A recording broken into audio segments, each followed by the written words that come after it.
बिस्मिल्लाहिर्रहमानिर्रहीम अस्सलामु अलैकुम वरहमतुल्लाहि वबरकातुहू। मोहतरम नाज़रीन किराम, अभी अभी जेपीसी ने बहुत बड़ा ऐलान जारी कर दिया है। वक्फ तरमीमी बिल के सिलसिले में जमीयत उलमाए हिंद को भी बुलाया जाएगा। जेपीसी की अगली मीटिंग कब होगी, इस बात की भी वजाहत हो चुकी है। मुकम्मल रिपोर्ट क्या है नाज़रीन किराम, हम आपको पढ़कर सुनाते हैं। वक्फ तरमीमी बिल पर अब ली जाएगी जमीयत उलमाए हिंद की राय। राम मंदिर के वकील को भी मिला जेपीसी की अगली मीटिंग का दावतनामा।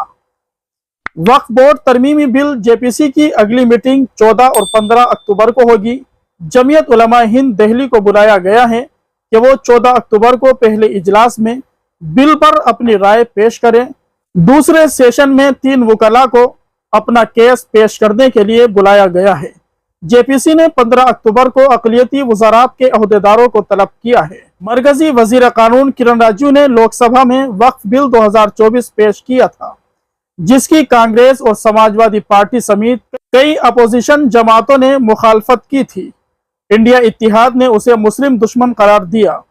ये बिल लोकसभा में बहस के बगैर मुश्तरका पार्लिमानी कमेटी को भेज दिया गया।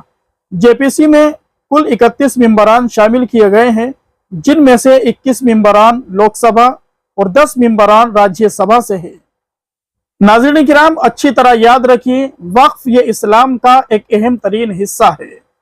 अगर वक्फ तरमीमी बिल 2024 पास हो जाता है तो फिर मुसलमानों के हाथ से बहुत सारी मसाजिदें, बहुत सारे कब्रिस्तान, बहुत सारे मदरसे और बहुत सारी ईदगाहें जा सकती है।